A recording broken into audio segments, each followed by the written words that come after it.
Well, hello, ladies and gentlemen. My name is Tim Hanna. I take this opportunity to welcome you here today to the Federation Chapel here at Lilydale Memorial Park for this funeral service in which we're going to celebrate the life of Beryl and Cruse. It's a service which will be held in its entirety in this chapel, and the service after which you're invited to share together in refreshments at the Lilydale Football Club, which is in Main Street here in Lilydale. I just want to take a moment to welcome those who are watching via live streaming today. I thank you for your viewing. I thank you for your interest and your support that your viewing reflects. Those present, there is a memorial book. If you haven't added your name to it, please do so before you leave. There are also donation envelopes to Olivia Newton-John Cancer Centre. If you're considering a donation, please make sure you take one of those with you. Those who are watching online today, if you simply Google Olivia Newton-John Cancer Centre, follow the prompts, you'll be able to make a donation online. Those present, if you happen to have a mobile phone, could you please make sure that your mobile phone is switched off? And Kerry and Marco from William Matthews Funerals are here to assist us in any way they possibly can. Well, it seems to me that the life of a good woman is something that has been valued throughout the ages. Listen to what this ancient writer recorded. A wife of noble character, who can find? She is worth far more than rubies. Her husband has full confidence in her and lacks nothing of value. The verse continues on to list those characteristics which evoke such a statement. She brings her family good, not harm. She works hard. She provides food for her family and teaches her children with wisdom. She's caring and compassionate. She is clothed with strength and dignity. The result, her family love and praise her for the love and support she would so freely give. Now, there was a time when it was said that a woman's place was in the home, when the woman was indeed the homemaker, oversee the day-to-day running of the household, manage all the domestic affairs. However, things would change, and a woman's wardrobe would include that which could be worn in a job interview or indeed in the boardroom. And so we begin to think, don't we, what kind of woman Beryl was, what characteristics she possessed and displayed in the place she would have within our lives, and whether that be as a loving wife of Don, who's deceased and with whom Beryl is reunited, mother of Sharon, Scott and Warren, mother-in-law of Fred and Katie, granny of Chris, Mitch, Brad, Katie, Charlie and Jack, a sister, sister-in-law and aunt, and a friend to many of you gathered here today. On behalf of Beryl's family, I want to thank you for your attendance and your viewing. It is evidence to them of the love and respect you hold for Beryl and the desire you have to support them at this significant and difficult time. And I think it's fair to say that in our own minds, we have a very good and clear idea as to the woman Beryl was to us. We may well be united in these thoughts, or they may differ somewhat, as did our relationship or association with her. And therefore, so will our experience, our perception of Beryl as a woman, and that's okay. Irrespective, today we join together to once again consider and celebrate the woman Beryl was to us, more than a woman, as our opening song declared her to be, in the life she shared with us and also the role she played within the life of her family. Well, Beryl was born at Richmond, 13th of October 1944, one of 5 children to Vic and Audrey Grubb. She'd have 2 brothers, Ian, who's deceased, and Andrew, and 2 sisters, Val and Michelle. The family lived at Burnley. Beryl's father was a fitter and turner by trade. Her mother worked within the home as primary care of the children. Beryl grew up during the initial years of peace following the Second World War, the migration decade of the 1950s, and was a teenager, young adult throughout the rebellious 1960s.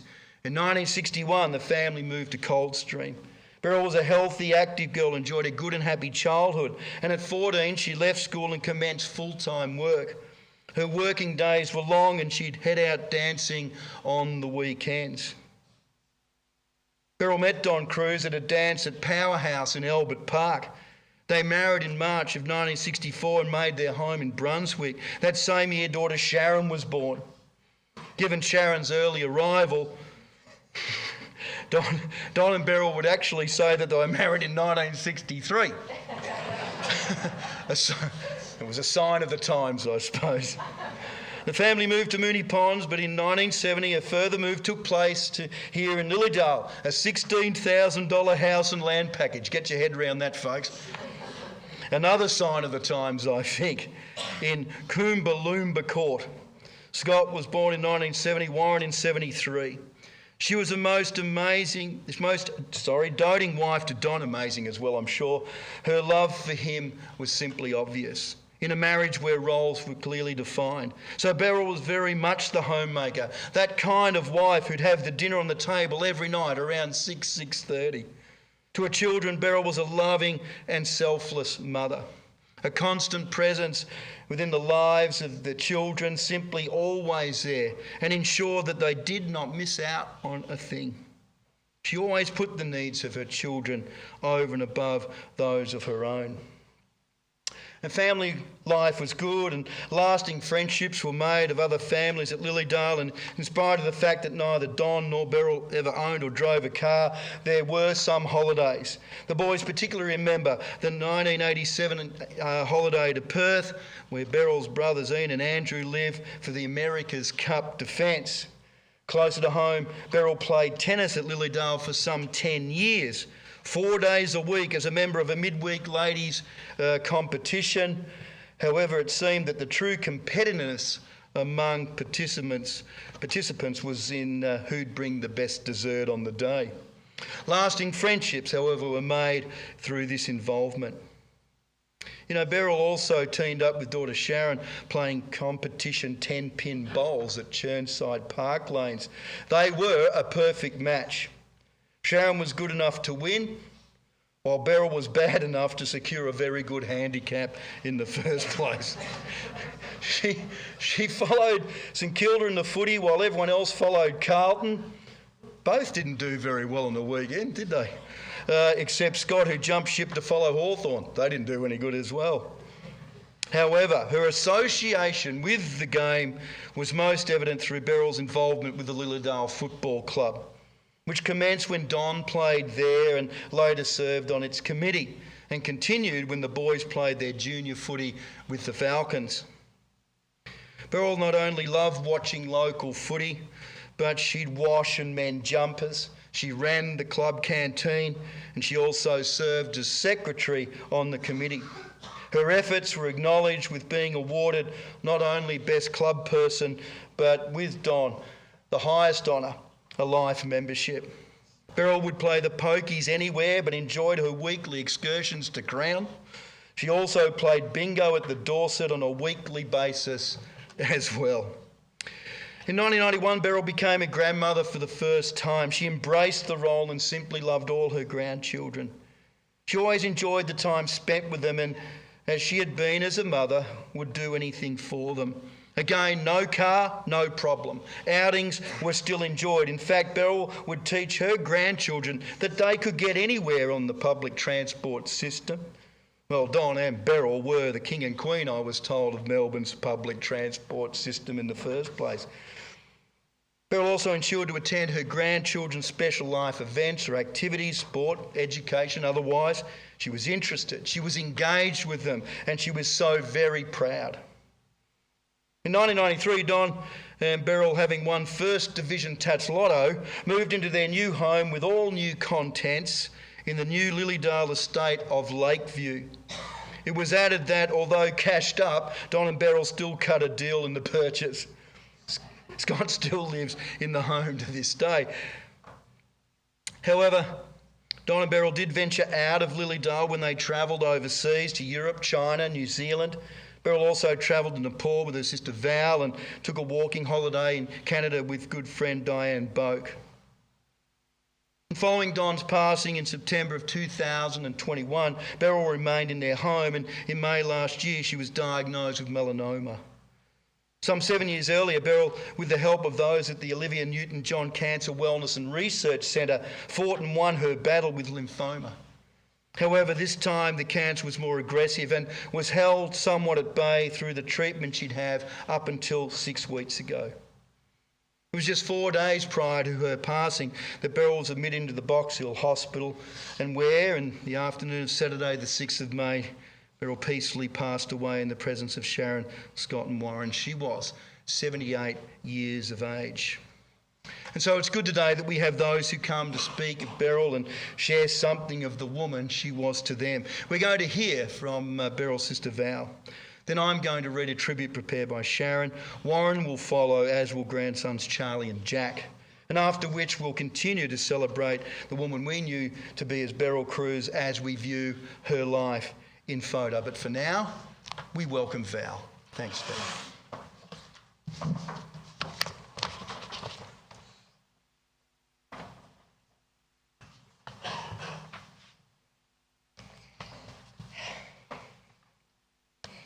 See how we go. Thank you. My sister Beryl is bigger than me. She picks me up so easily. I can't lift her. I've tried and tried. She must have something heavy inside. My early memories of our life together in Burnley are rather sketchy, but I've always had a strong sense that my big sister Beryl loved and watched over me and was very much my protector. We shared a bedroom for our years in Burnley, and at the age of 17, no doubt Beryl found it very difficult to adjust to the change from inner suburban living to life on a Coldstream dairy farm. Can't see through glasses and tears.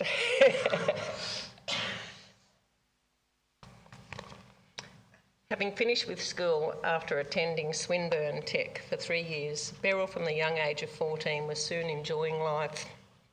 It was the era of Friday night, Saturday night dances and balls. She and Yvonne, who's here, her friend since Bub's grade, would doll themselves up in their newly created gowns, hairdos and makeup, and off they would go, hoping to dance the evening away and perhaps even meet a handsome young man or two, who may even own a car and would give them a lift home to just near Toorak. Of course, we actually lived across the river from Toorak, but it sounded much better than Burnley. Yvonne recently shared with me that upon walking home, Beryl would stand at our end of the lane while she scooted down to hers, a quick wave, and both were safely home. I don't know that I'd want to walk down those laneways now. This was obviously the time when Beryl honed her dressmaking skills, and as we all know, she would turn her creative bent after many years of clerical work.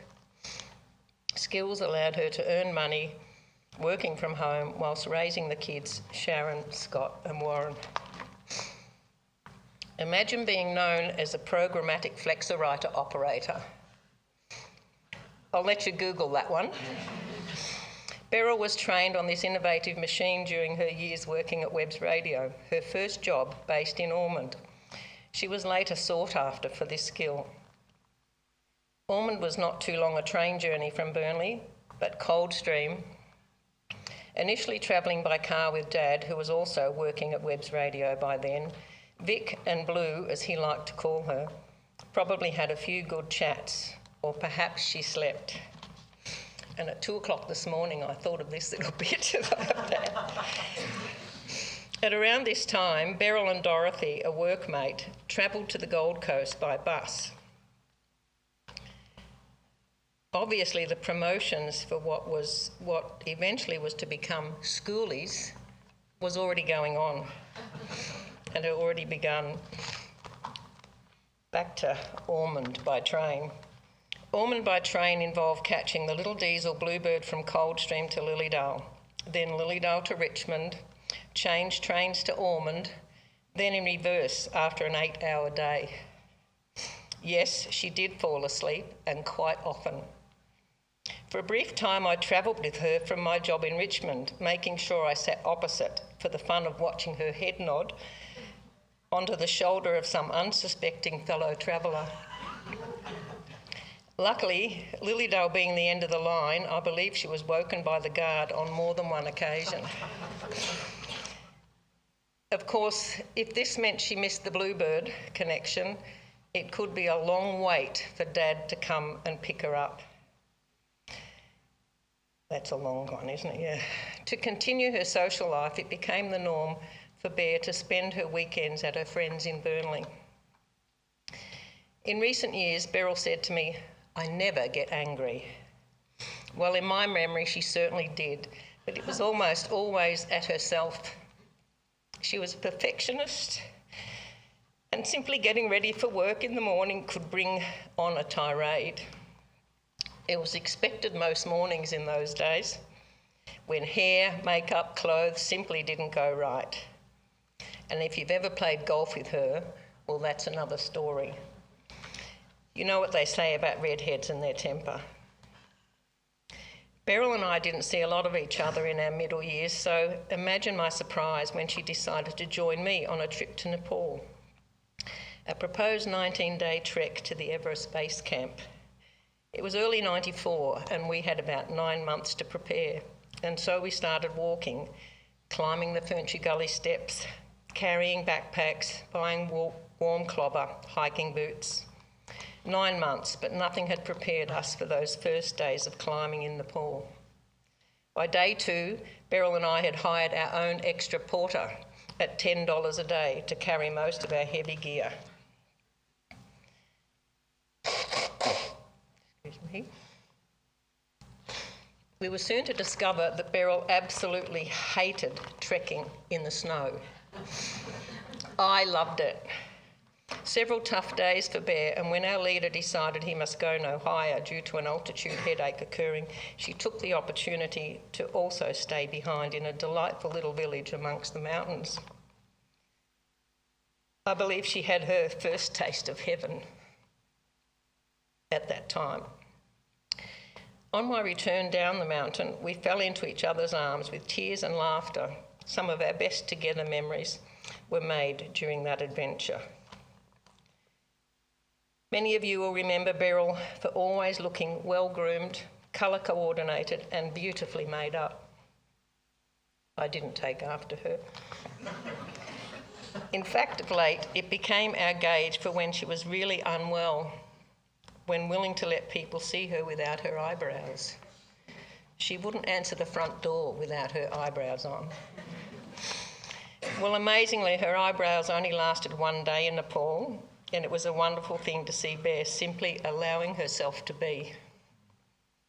Yes, there was quite a bit of swearing and cursing, and at one stage we both plotted to ditch the trek and book ourselves into the Hotel Everest for the duration. They sold Vegemite sandwiches. These last few years have certainly been a challenge for Beryl and all who love her. Just one too many mountains to climb. May she now rest in peace. Thank you.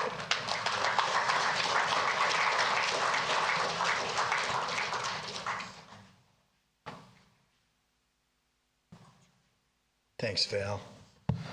This is Sharon. Mum, you were my best friend. I could tell you everything. Whenever I needed advice, you were there to listen and give it. You confided in me when you needed to. You believed in me and everything that I did. You and Dad supported me and my kids unconditionally and without thought. You were my rock, my sounding board, my whinging place, and sometimes I just needed you to listen. I know that I told you we would be fine and not to worry about us, and we will be fine. But my heart is broken.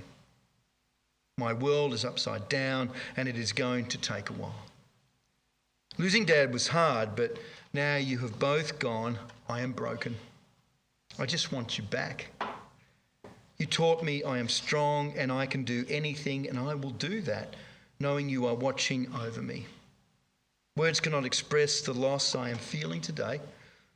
I will need time, but I will be okay because I have my kids and the rest of the family around me.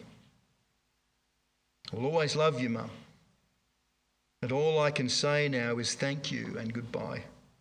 Forever in my heart, your little girl, Shaz. Thanks, Shaz. Let's thank you. Heartfelt words. Well, we again welcome and continue to listen with interest as Warren, Charlie and Jack come to share with us today.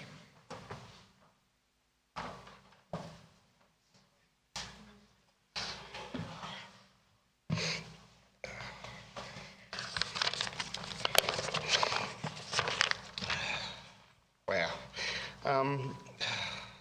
This is going to be hard. Where do I start? Trying to find the right words to describe the best mum in the world. It's nearly impossible. But here I go. I never knew mum was a working mum, but she regularly reminded me that her keeping house and looking after dad and us 3 kids was much more than any full-time job. Our early childhood was fantastic. For those that don't know, we lived at Coombalumba Court in Lilydale, mum and dad's first house together. We lived amongst a number of other great families where mum and dad have some lifelong friends, some of who are here today.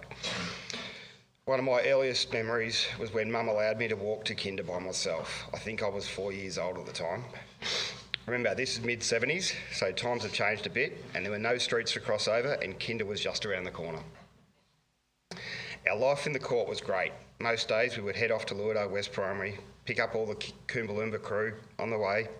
This included the Moores, Bortons, Wilsons, Jacksons, and if I've forgotten anyone, I apologise, but anyone else that wanted to join us on the way up Victoria Road. Some mornings there'd be close to 20 or so kids walking to school together. After school it was always game on.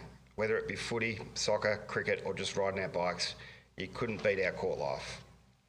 I also loved that we could play all day and night in the court only to hear mum yell out about 6:30 every night. Dinner time, we'd race to get inside and we knew dad was soon to be home.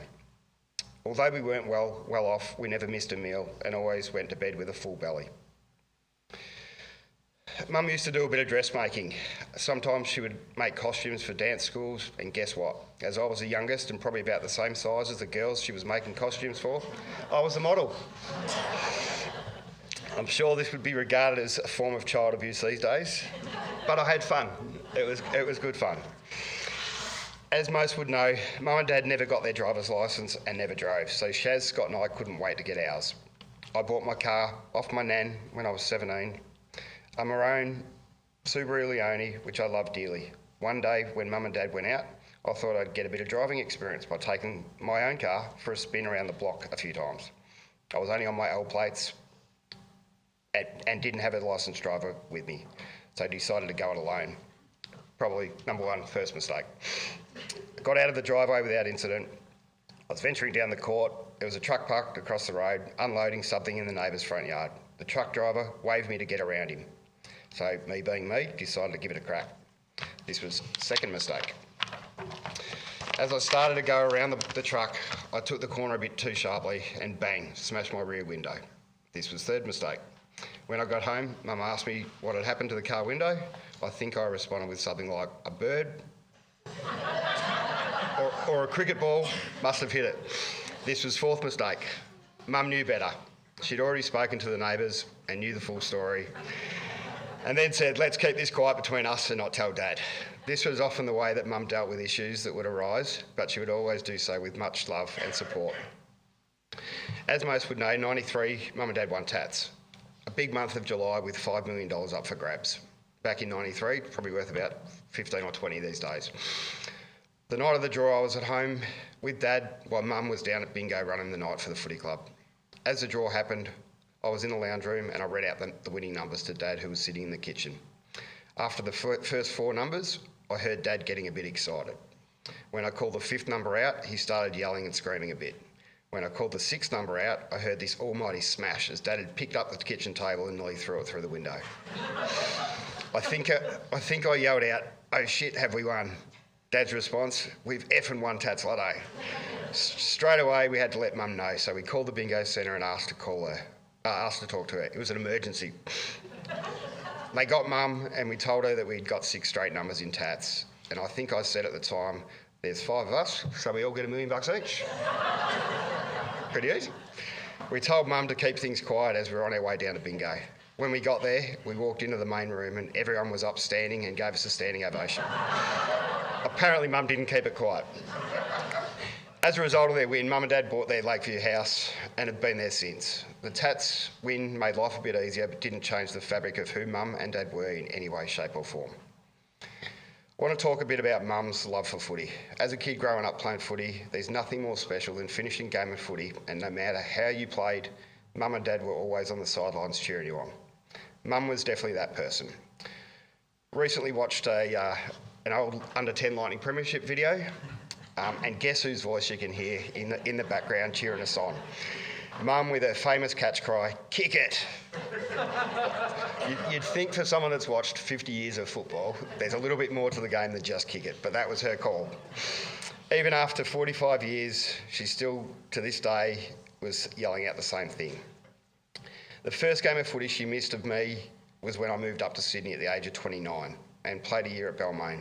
Even then, Mum came up 4 or 5 times to watch me play. It was only in the last couple of years that due to her ill health, she's not headed down to watch the mighty Dales as often as she would like. She would often say, "I don't think I know anyone that plays there anymore," but she'd still go nearly every week and love it. Mum was an amazing granny to Chris, Mitch, Brad, Katie, Charlie and Jack, always wanting to know how they were going at school, in sport or just in life in general. Mum was a lifesaver. When our boys were little, she'd look after the boys 1 or 2 nights a week, allowing us to still have a bit of a social life and even a date night most weeks. The grandkids absolutely love you, Granny, and you'll be dearly missed. From Shaz, Scott and I, we could not have asked for a better mum. You supported us in everything we wanted to do. You gave advice when we asked for it and even when we didn't. You challenged our decision making but also supported the decisions we decided to make. You fought until there was no more fight. You loved like no other could love. Mum, you were everything to us, and we could not have asked for a better person to lead us through life. Mum, Granny, Bez, you are our everything.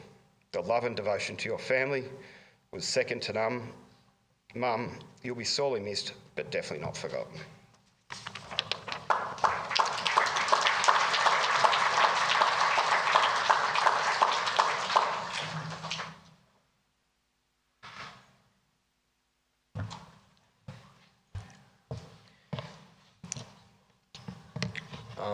So I'm Charlie, the eldest son of Warren and Katie, and proud grandson of Beryl. The first time I saw Granny, I was too young to remember, but now I'm 14 years old, so I understand how much Granny meant to everyone. Ever since I started going to school, I remember being so excited to go to Granny and Grandpa's house for a sleepover once or twice a week. As me and Jack started to grow up, Granny would always either be at our football games or ask how we went without fail. She'd watched me play in 2 grand finals, unfortunately losing both, and many more other important games. Before I started playing basketball on a Saturday, me, Jack and Dad would go to pretty much every Willowdale game, whether it was at home or away, and that was the highlight of the week, especially if Granny slipped me some cash to go and get a lolly bag. In the last few years, whenever me and Jack got a break from sport or Mum and Dad were out, we would spend the day and maybe even sleep over with Granny and play board games until we finally got the upper hand like it was some sort of religion. I don't know for sure, but I think that she really enjoyed beating all her grandkids in every board game known to man. One of my best memories of her is after a night having a sleepover with Granny and Grandpa, is when Mum and Dad came to get me and Jack. Granny would tell us to go and hide from our parents, and even when we were older, she was still trying to get us to hide. Jack has wanted me to also include how whenever we went to her house, we'd normally go bowling or to the movies, and that we only beat Granny once, which happened to be when she had a sore knee. He also remembers challenging her to board games and having cuddles on the couch, even though he was getting way too big and squashing her over the last couple of years. Unfortunately, Granny won't physically be there She won't physically be there to watch me play sport or at my milestones along the way, but I know she'll be there in spirit. We love you, Granny.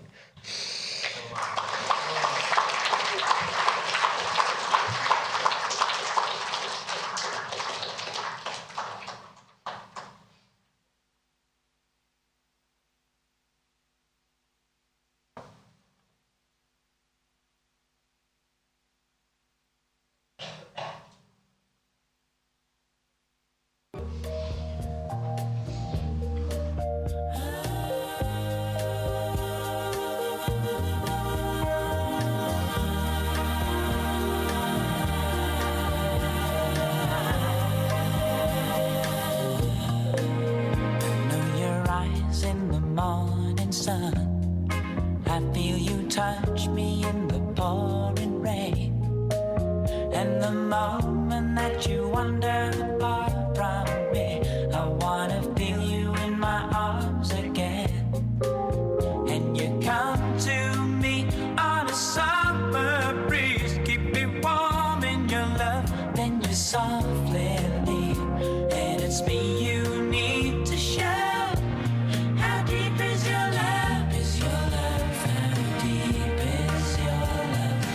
I really need to learn. 'Cause we're living in a world of fools, breaking us down when they all should let us be. We belong to you and me. I believe in you. You know the door to my very soul. You're the light in my deepest, darkest doubt. You're my savior when I fall. And you may not think I care for you when you know down inside that I really do. And it's me you need to show. How deep is your love? Is your love? How deep is your love? I really need to learn. 'Cause we're living in a world of fools, breaking us down when they all should let us be. We belong to you and me. La la la la la. La la la la. La la la la. La la la la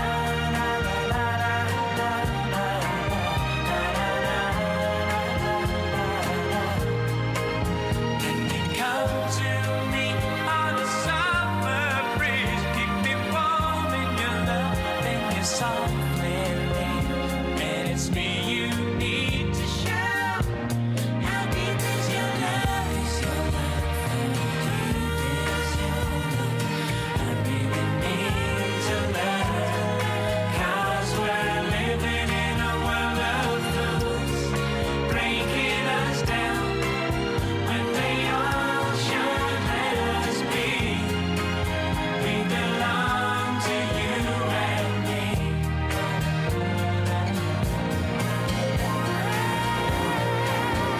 How deep is your love? How deep is your love? I really need to learn. 'Cause we're living in a world of fools, breaking us down when they all should let us be. We belong to you and me.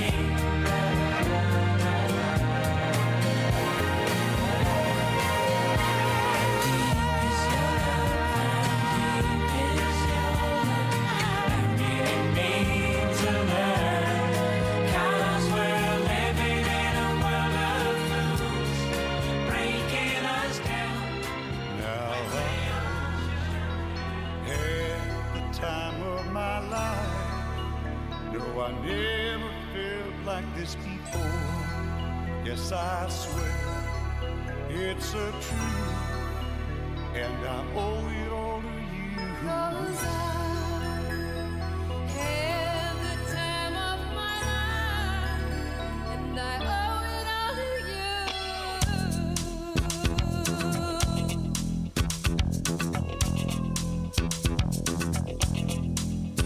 I've been waiting for so long. Now I finally found someone to stand by me. We saw the writing on the wall as we felt this magical fantasy. Now with passion in our eyes, there's no way we could disguise it secretly. So we take each other's hand, 'cause we seem to understand the urgency. Just remember, You're the one thing I can't get enough of. so I'll tell you something.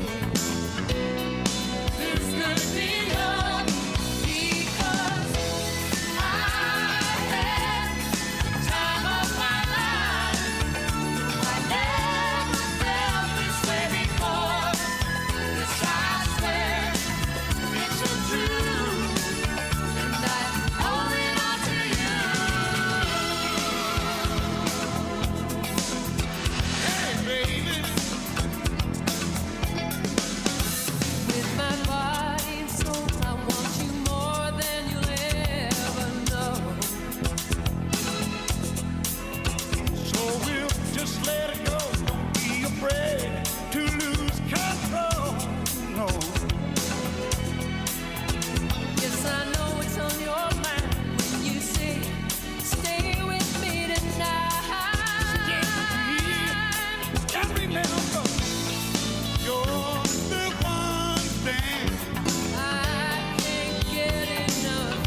of my life.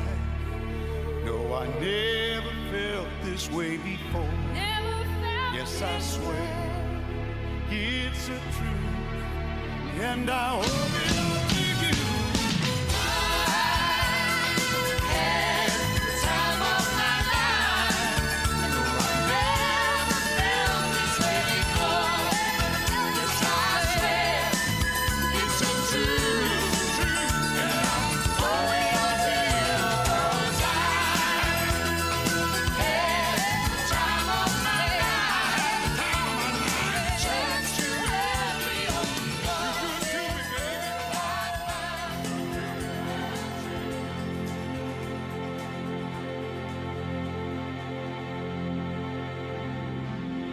It's been 7 hours and 50 days since you took your love away.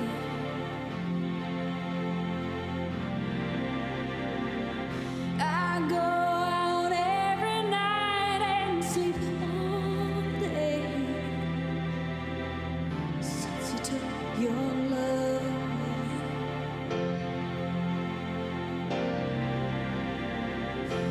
Since you've been gone, I can do whatever I want. I can see whomever I choose.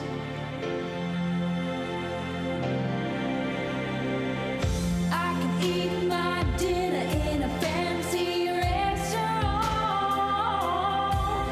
but nothing, I said nothing can take away these blues. 'Cause nothing compares to you.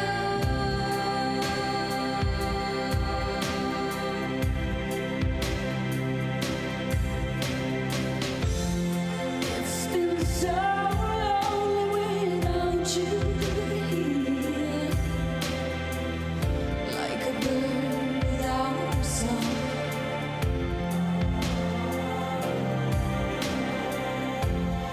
Nothing can stop these lonely tears from falling. Tell me, baby, where did I go wrong? I put my arms around every boy I see. They only remind me of you.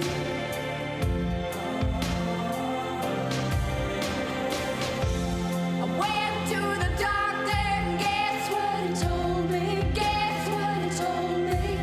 He said, girl, you better try to have fun no matter what you do.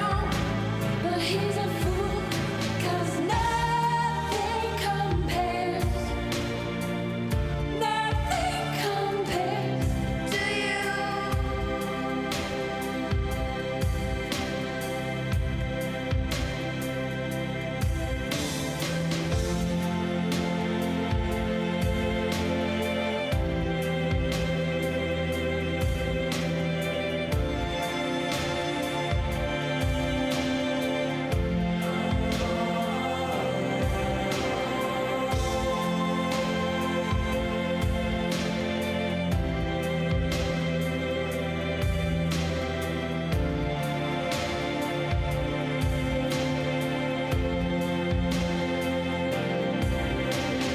All the flowers that you planted, Mama, in the backyard,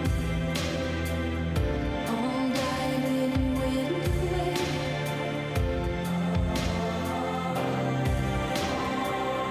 I know that living with your baby was sometimes hard, but I'm willing to give it another try. Nothing compares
Well, some good memories there, I'm sure. Memories of a woman who, through life, obviously possessed the ability to have things well in hand. Don't you agree? Come on, folks. Didn't you watch it? And bring a lot of pleasure to those who benefited from it, I'm sure. That had to be at the football club, did it not? Had to be at the football club, I don't know. But it's a life worthy of celebration, and it's a life which demands a response. And so it's going to be, members of Beryl's immediate family who are going to come forward to light candles today. They acknowledge the life that she's lived. It's in appreciation of the love that they shared and in celebration of all Beryl meant to them. We take a few moments of quiet reflection as they do so.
And so our service comes to a conclusion. A service in which we have once again considered the woman Beryl Cruse was and meant to each one of us. A good woman who lived a good and active, a full and enriched life, enriched through her family and friends, her interests, travel, and of course her service to the Lilydale Football Club. A strong and determined woman, a capable woman and most talented, even amazing seamstress, as we've heard today. Wedding and bridal party dresses to dance and marching girl outfits, Beryl could make them all. And as we've heard, she was a woman of style, and possessing a most artistic flair, she also produced drawings and paintings. A friendly woman, though, of whom it was said always had a smile on her face and ready for a chat, who possessed a good, dry, witty, not overly politically correct sense of humour. A woman who was... I don't think you can survive around a footy club without being PC. A woman who was wholly devoted to her family and the role she had within it. So Was she the kind of woman whose characteristics defined her as a particular type, or was she the kind of woman who was beyond such a definition?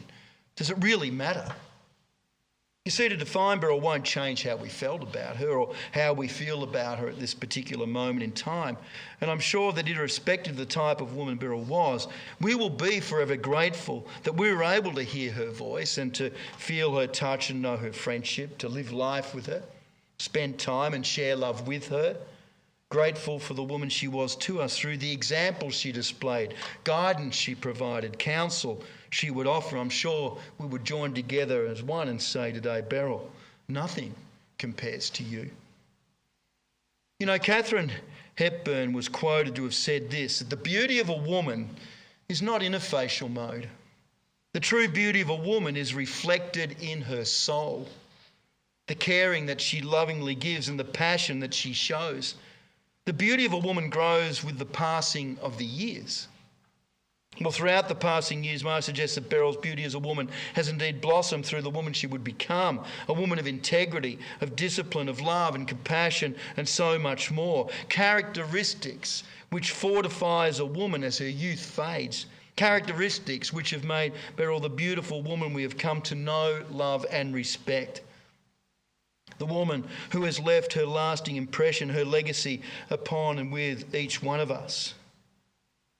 A wife, a mother, a granny too. This is a legacy we have from you. You taught us love and how to fight. You gave us strength. You gave us might. A stronger person would be hard to find. And in your heart, you were always kind. You fought for us all one way or another, not just as a wife, not just as a mother. For all of us, you gave your best. Now the time has come for you to rest. So go in peace. You've earned your sleep and your love in our hearts will eternally keep. And so it's now that we move to the Lilydale Football Club to share together in refreshments, a continuation of the celebration of Beryl's life. Over to you, folks. So now it's time for you to contribute today, to share your memories, your stories of her. So I hope you can make it down there.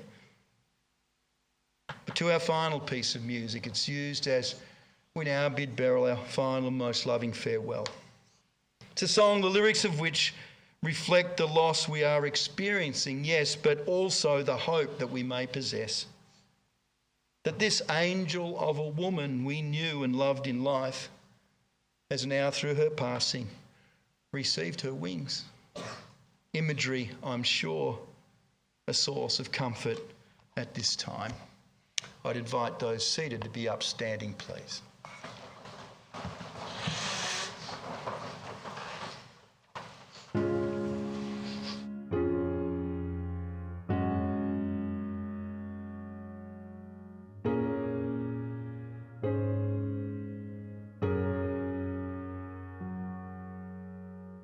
Hey Mom, did you get your wings?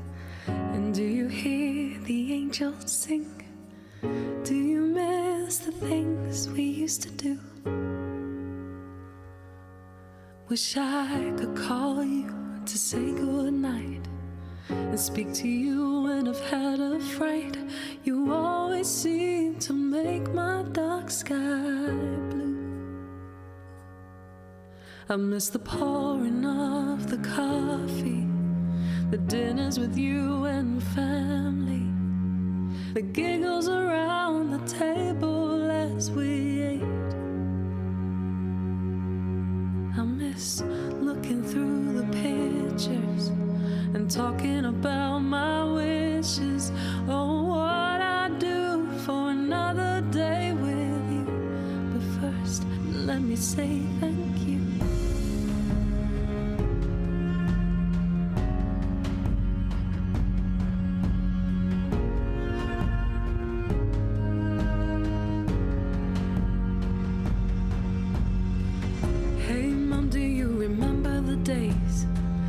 Dance around while the music played. I'd see you smile and my whole world would be alright. You always knew just what to say. You'd hold me tight and it would be okay.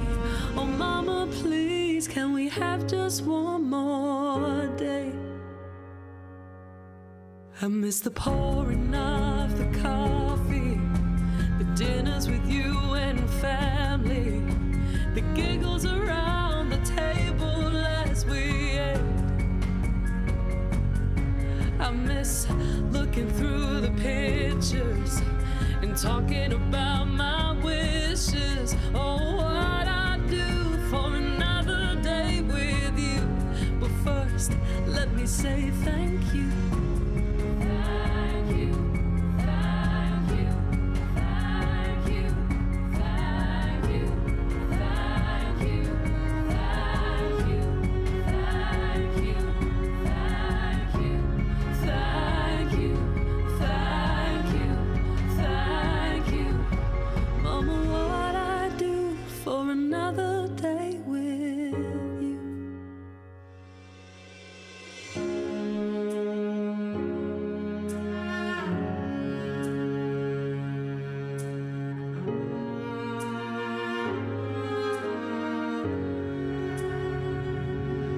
I miss the pouring of the coffee, the dinners with you and family, the giggles around the table as we ate. I miss looking through the pictures and talking about my wishes. Oh, what I'd do for another day with you. But first, let me say thank you.